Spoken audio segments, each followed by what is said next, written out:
संविधान को मानने वाले लोगों की पार्टी और हम लोग बड़े गर्व से हर हर महादेव भी बोल सकते हैं और आई लव मोहम्मद भी बोल सकते हैं। हर हर महादेव के साथ हम बोलेंगे आई लव मोहम्मद। हिंदू भाई जिसको 6 महीना पहले AIMIM ने अपना उम्मीदवार घोषित किया और लोग कहते हैं कि ये मुसलमानों की पार्टी, ये कट्टर मुसलमानों की पार्टी। मैं कहता हूं कि ये कट्टर मुसलमानों की पार्टी नहीं, ये कट्टर देशभक्तों की पार्टी। ये कट्टर मुसलमानों की पार्टी नहीं, ये कट्टर संविधान को मानने वाले लोगों की पार्टी और हम लोग बड़े गर्व से हर हर महादेव भी बोल सकते हैं और आई लव मोहम्मद भी बोल सकते हैं। हर हर महादेव के साथ हम बोलेंगे आई लव मोहम्मद।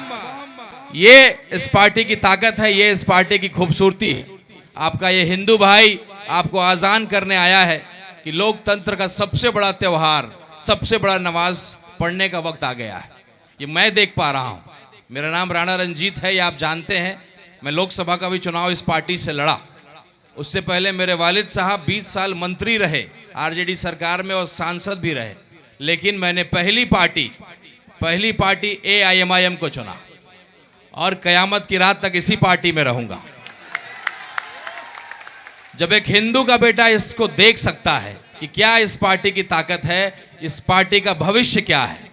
पहली बार आप सीमांचल के भाइयों ने इस पौधे को लगाया था और आज पूरे देश में ये पेड़ का रूप ले रहा है और बहुत ही मजबूत पेड़ बनता जा रहा है, जो पूरे बिहार को, हर मजलूम को फल देने का काम करेगा। तो आप सीमांचल की धरती को, कटिहार बारसोई की धरती को, बलरामपुर की धरती को मैं प्रणाम करता हूं, यहाँ की आवाम को सलाम करता हूं और आपसे आग्रह करता हूं कि ये जो एक सवालिया निशान उठाया जाता है हम लोगों पे कि आप कहे जाते हैं कि मुसलमानों की पार्टी है। बेशक ये पार्टी का पिलर मजबूत करने के लिए हमारा एक एक मुसलमान खड़ा रहता है, लेकिन पिलर के ऊपर जो छत ढलता है वो सभी समाज के लोगों का ढलता है। तो ये साबित करने का वक्त है कि 65% आबादी आपकी है और अगर जो पूरे बिहार में गुलामी की जंजीरों को तोड़ रहे हैं या तोड़ेंगे, इसका सबूत अगर देना है तो बलरामपुर की धरती को देना पड़ेगा। 65% की आबादी आपकी है, तो गुलामी की जंजीरों की शुरुआत इसी धरती से होनी चाहिए। आप करेंगे ना इंशाल्लाह। आज थोड़ी देर में हमारे बैरिस्टर साहब, हमारे देश के शेर, हमारे सीमांचल के बेटा अख्तरुल इमान साहब, बैरिस्टर असुद्दीन ओवैसी साहब आपके बीच आएंगे और तमाम लोग, ये पार्टी की यही खूबसूरती है, लोकतंत्र की यही खूबसूरती है कि अपनी बात को हर व्यक्ति रख सकता है। हर आदमी, कोई अपने नेता का आई लव बोलता है, कोई मोहम्मद का बोलता है, अपनी अपनी बात रखता है। लेकिन सबसे बड़ी बात है कि अनुशासन में रहते हुए कोई भी बात, चूंकि हम लोग सब लोग AIMIM के सिपाही हैं।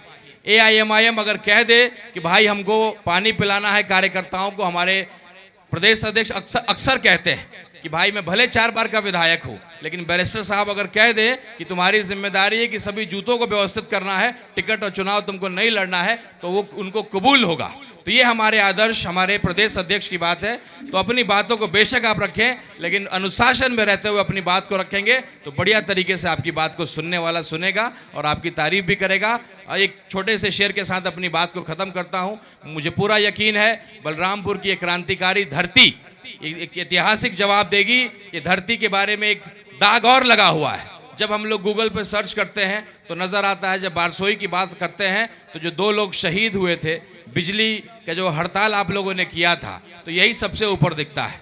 तो ये उनके लिए इंसाफ की बात करनी होगी कि अगर कोई अपने लोकतंत्र में अपनी बात को, कोई विरोध को करने जाए तो गोलियां चल जाएंगी हमारे ऊपर, ये गलत है। तो कहीं ना कहीं जनता को कमज़ोर किया गया है इस इलाके में। आप निश्चित रूप से, आपके पास विकल्प नहीं था, इसलिए आप मजबूरी में एक पार्टी के और एक गठबंधन के लोगों को आप लगातार जिता रहे थे। मुझे पूरा विश्वास है कि गुलामी की जंजीरों को तोड़ेंगे। एक छोटे से शेर से अपनी बात को ख़त्म करता हूं कि मैं शून्य पे सवार हूं, मैं शून्य पे सवार हूं, बेअदब समय खुमार हूं। मैं शून्य पे सवार हूं, बेअदब समय खुमार हूं। अब मुश्किलों से क्या डरूं, मैं खुद कहर हजार हूं। बहुत बहुत शुक्रिया। बहुत बहुत शुक्रिया।